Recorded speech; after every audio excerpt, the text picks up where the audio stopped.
चलिए फ्रेंड, स्वागत करते हैं और एक न्यू वीडियो में, जिसका नाम मैं इसमें दिया हूँ क्या चीज़। तो क्लास 12 का जो ऑब्जेक्टिव सेशन जो किया हूँ, ठीक है, कर रहा हूँ, उसमें ये चैप्टर हमारा 11 है, ठीक है, चैप्टर नंबर 11 है, जिसका नाम है हंसते हुए क्या चीज़, अकेलापन। हंसते हुए अकेलापन इस चैप्टर का नाम है।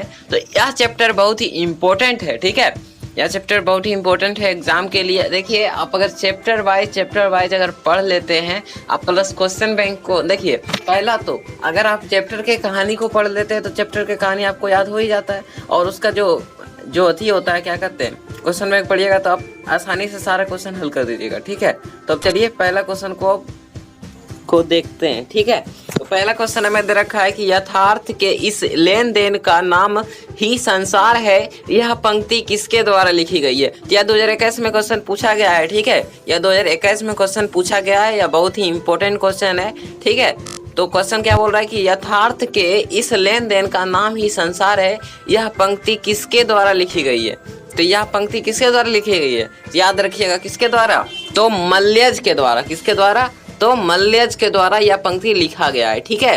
तो अब चलते हैं 2 नंबर क्वेश्चन की ओर, ठीक है। तो 2 नंबर क्वेश्चन कह रहा है कि मल्यज की रचना नहीं है, मल्यज की रचना नहीं है। तो मल्यज की रचना नहीं, इसमें कौन सा हो जाएगा, तो इसमें हो जाएगा हमारा डी नंबर। कौन सा हो जाएगा हमारा, डी नंबर, इसका राइट आंसर क्या हो जाएगा, इनमें से नहीं, इनमें से नहीं, यानी कि नन ऑफ दी। चलते हैं अब 3 नंबर क्वेश्चन की ओर। तो 3 नंबर क्वेश्चन कहता है कि हंसते हुए मेरा अकेलापन, हंसते हुए मेरा अकेलापन के लेखक कौन है। तो याद रखिएगा मल्यज, कौन, तो मल्यज इसका राइट आंसर हो जाएगा, ठीक है। अब चलते हैं 4 नंबर क्वेश्चन की ओर। तो 4 नंबर क्वेश्चन कहता है कि मल्यज की कौन सी रचना है। तो मल्यज की इसमें जो रचना है उसमें याद रखिएगा डी नंबर जो होगा इसका राइट आंसर हो जाएगा, जिसको हम कहते हैं हंसते हुए मेरा अकेलापन, ठीक है। अब चलते हैं 5 नंबर क्वेश्चन की ओर। तो 5 नंबर क्वेश्चन कहता है कि मल्यज का जन्म कहाँ हुआ था। तो मल्यज का जन्म जो हुआ था, याद रखिएगा, आज मगध में हुआ था, आज मगध में हुआ था उनका जन्म। तो अब चलते हैं 6 नंबर क्वेश्चन की ओर। तो 6 नंबर क्वेश्चन कहता है कि मल्यज ने किस मंत्रालय में नौकरी की। मल्यज ने किस मंत्रालय में नौकरी की। तो याद रखिएगा कि मल्यज ने कृषि मंत्रालय में नौकरी की। तो कृषि मंत्रालय में नौकरी करता है वो। चलते हैं अब 7 नंबर क्वेश्चन की ओर। तो 7 नंबर क्वेश्चन कहता है कि मल्यज के पिता का नाम क्या था। तो मल्यज के पिता का नाम क्या चीज था, तो त्रिलोकीनाथ वर्मा, त्रिलोकीनाथ वर्मा उसके पिताजी का नाम था, ठीक है। अब चलते हैं 8 नंबर क्वेश्चन की ओर। तो 8 नंबर क्वेश्चन कहता है कि मल्यज के अनुसार किस कर्म के बिना मानवता अधूरी है। तो याद रखिएगा इसका जो राइट आंसर हो जाएगा हमारा ए नंबर हो जाएगा, रचनात्मक कर्म। रचनात्मक कर्म इसका क्या हो जाएगा, राइट आंसर। तो अब चलते हैं 9 नंबर क्वेश्चन की ओर। तो 9 नंबर क्वेश्चन कहता है कि मल्यज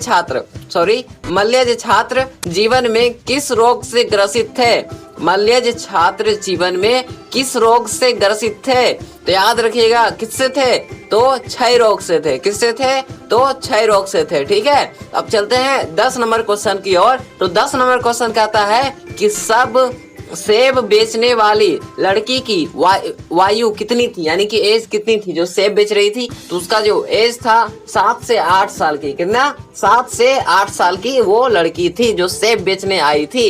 अब चलते हैं 11 नंबर क्वेश्चन की ओर। तो 11 नंबर क्वेश्चन कहता है कि सूचना केंद्र में लेखक को आकर्षित करने वाला अधेड़ व्यक्ति कौन था। तो उसका नाम याद रखिएगा, बलभद्र ठाकुर उसका नाम था, बलभद्र ठाकुर उसका नाम था। चलते हैं 12 नंबर क्वेश्चन की ओर। तो 12 नंबर क्वेश्चन कहता है कि निम्नलिखित में से कौन सी मल्यज की आलोचना है। तो इसमें जो हो जाएगा सी नंबर, कविता से साक्षात्कार, कविता से साक्षात्कार इसका राइट आंसर हो जाएगा। अब चलते हैं अब 13 नंबर क्वेश्चन की ओर। 13 नंबर क्वेश्चन कहता है कि पेड़ किस लिए काटे जा रहे हैं।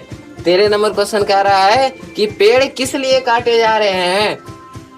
तो पेड़ किस लिए काटे जा रहे हैं, तो ईंधन के लिए। किसके लिए, तो ईंधन के लिए। किसके लिए, ईंधन के लिए, यानी कि फ्यूल के लिए, ठीक है, फ्यूल के लिए, ठीक। चलते हैं अब 14 नंबर क्वेश्चन की ओर। 14 नंबर क्वेश्चन कह रहा है कि कौन सी रचना मल्यज की है। तो याद रखिएगा कि इसमें जो सी नंबर हो जाएगा, जख्म पर फूल, जख्म पर फूल, या हो जाएगा उसका राइट आंसर, जख्म पर फूल। चलते हैं 15 नंबर क्वेश्चन की ओर, ठीक है।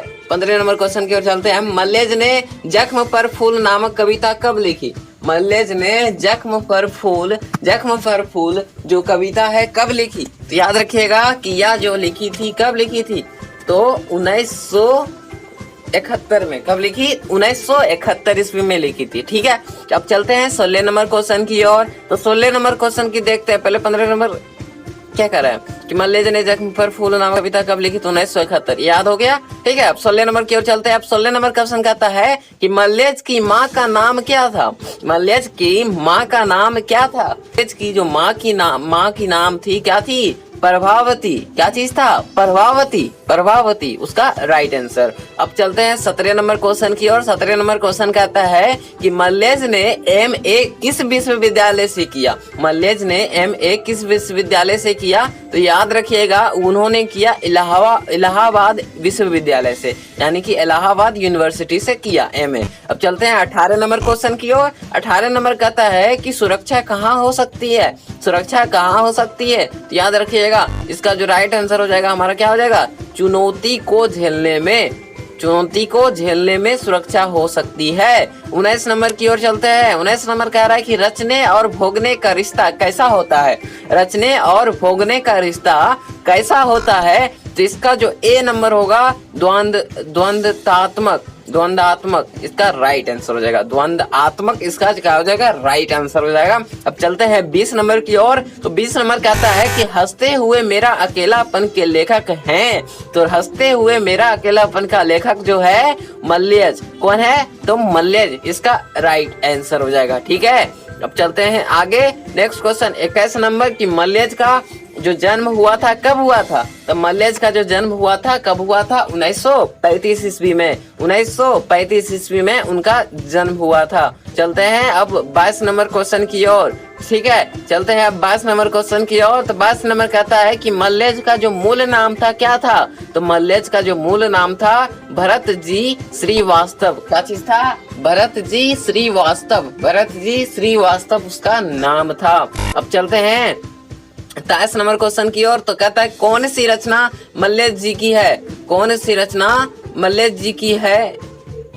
24 नंबर कह रहा है कि कौन सी रचना मल्लेज जी की नहीं है? याद रखिएगा डी नंबर हो जाएगा सुनो राधिके ये हो जाएगा, ठीक है। 25 नंबर की ओर चलते हैं। 25 नंबर कहता है कि कविता संग्रह है तो कौन है? तो जख्म पर धूल या इसका राइट आंसर हो जाएगा। अब चलते हैं 26 नंबर क्वेश्चन की ओर। हंसते हुए मेरा अकेलापन किस विधा में है? तो याद रखिएगा ए नंबर उसका राइट आंसर हो जाएगा पत्र विधा में। किस विधा में? तो पत्र विधा में, ठीक है। पत्र विधा में इसका राइट आंसर हो जाएगा पत्र विधा में, ठीक है। पत्र विधा में इसका क्या हो जाएगा? Right answer. तो अब चलते हैं अब 27 नंबर क्वेश्चन की ओर। तो 27 नंबर क्वेश्चन की ओर चलते हैं। 27 नंबर क्वेश्चन क्या कर रहा है कि हर आदमी उस संसार को रचता है जिसमें वो जीता और भोगता है। यह कथन किसका है? हर आदमी उस संसार को जीता है। तो यह कथन किसका है? तो याद रखिएगा कि मल्लेज जी का। किसका है? तो मल्लेज जी का है, ठीक है। तो ये था हमारा लास्ट ऑब्जेक्टिव क्वेश्चन, जो सारे क्या था? इंपॉर्टेंट क्वेश्चन था। तो अगर आपको सारा ऑब्जेक्टिव क्वेश्चन याद हो गया तो मेरे वीडियो को लाइक कीजिए और सब्सक्राइब भी करिए, ठीक है। और बेल आइकन भी दबा लीजिए।